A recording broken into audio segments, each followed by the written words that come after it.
magsisimula ng ating pagdiriwang ngayon sa labas ng simbahan. Magkakaroon po tayo ng maiksing prosesyon.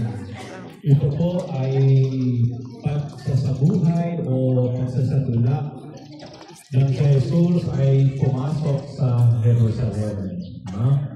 So, ang buhay naman po natin ay buhay ng paglalakbay. So we are people on the move. Kaya katulad din ni Kristo, yung isa tayo doon sa naganap na si Jesus ay pumasok sa Jerusalem upang iyari ang kanyang buhay para sa ating kaligtasan. Simulan natin ang ating banal na pagdiriwang. Sa ngalan ng Ama at ng Anak at ng Espiritu Santo. Amen. Ang pagpapala ng ating Panginoon sa Kristo, ang pag-ibig ng Diyos Ama, at ang pag-isa ng Espiritu Santo, nawa ay sumainyong lahat.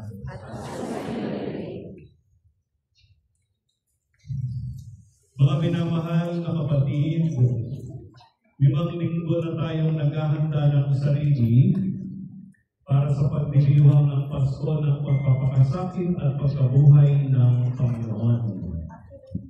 Silikap nating unawain at tuparin ang ating pananagutan sa Diyos at sa ating kapwa-tao. Alinsunod sa aral at halimbawa ni Jesucristo, kaysa ng buong simbahan sa buong mundo. Sinisimulan natin ngayon ang mga mahal na araw. Si Kristo ay matagumpay na pumasok sa kanyang lungsod upang tuparin ang kanyang gawain bilang Mesiyas. Ang magpakasakit, mamatay, at muling mabuhay para sa ating kaligtasan. Kaintin natin sa liwain sa alaala sa kanyang pagkawain ng sarili para sa kapwa. At sundalaman siya ng may buhay na pananampalataya. Kaysa na sa pagbuhay sa Diyos, ay nawa ay makamahal bago. Ngayon po ay gagalapin natin ang pagbabasbas ng mga kalaspas. Kung pwede po, pakitaas ang inyong kalaspas, pakiwag-iwag po sa isip. Kapag po tayo nagagalaw kung nasaan po kayo, iikot po si Father para po indisunan ang inyong mga kalaspas. Iikot po kayo ng sign ng hudya na tayong lahat ay papasok na sa simbahan. Marami pong salamat. Manalangin tayo.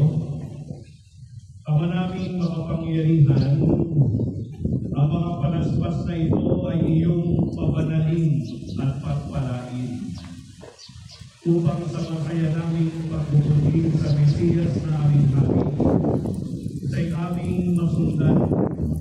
Sa pamamagitan niya ay aming sabihin ang hindi magmamaling na lungsod ng Jerusalem na kanyang pinaghaharian, kasama mo at ng Espiritu Santo magpapasok.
Bago tayo sa ating kasimbahan,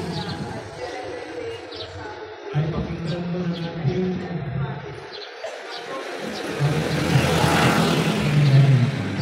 sumainyo ang Panginoon. Ang mabuting balita ng Panginoon ayon kay San Lucas. Papuri sa iyo, O Panginoon.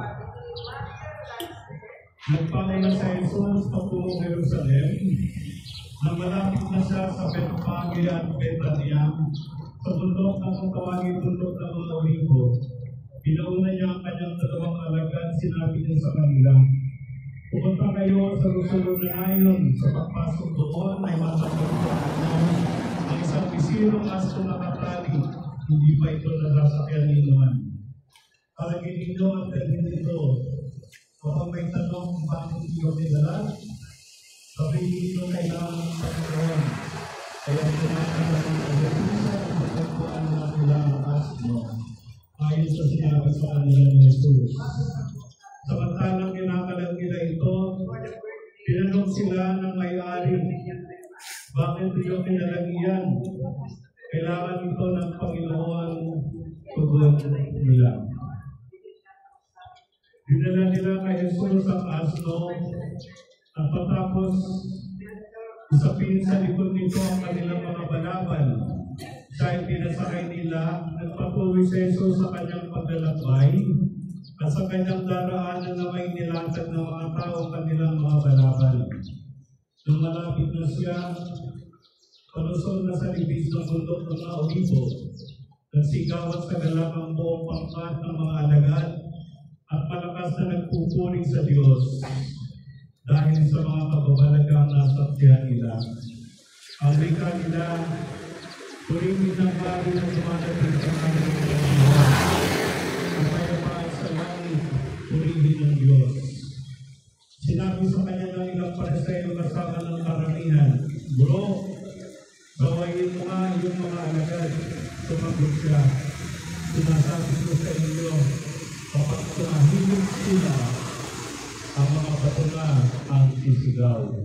Mga kapatid, ang mabuting balita ng ating kaligtasan. Mga pinamahal ng kapatid, tularan natin ang mga tao na nagpunti kay Jesus, alin ang magposisyon sa kanyang karangalan.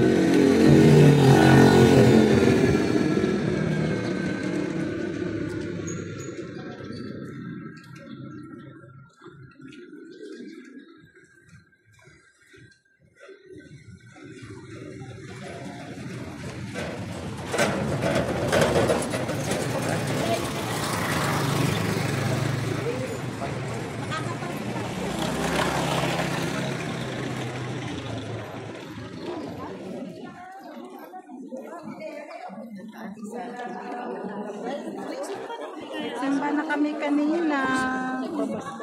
Bas-bas lang.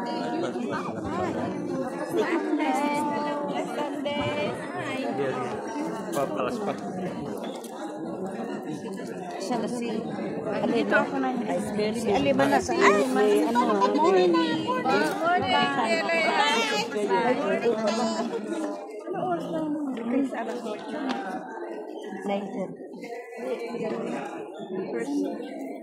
First na.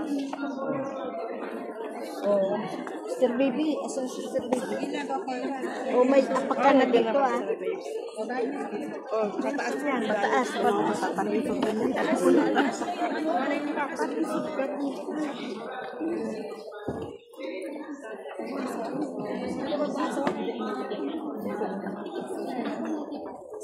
mahawak sa iyo. Sige na. Magibigay ito tumba kasi dikit-dikit. Harap tayo. Natumba man, may sasalot sa dito. Ayun.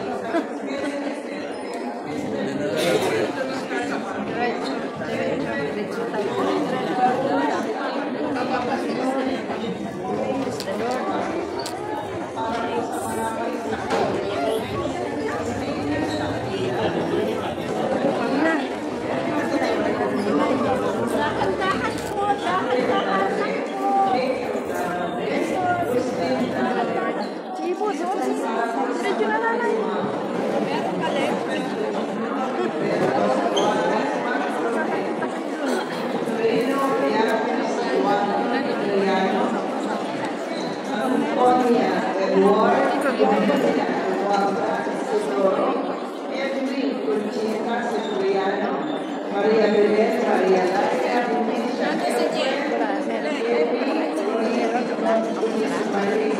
Luis Desa,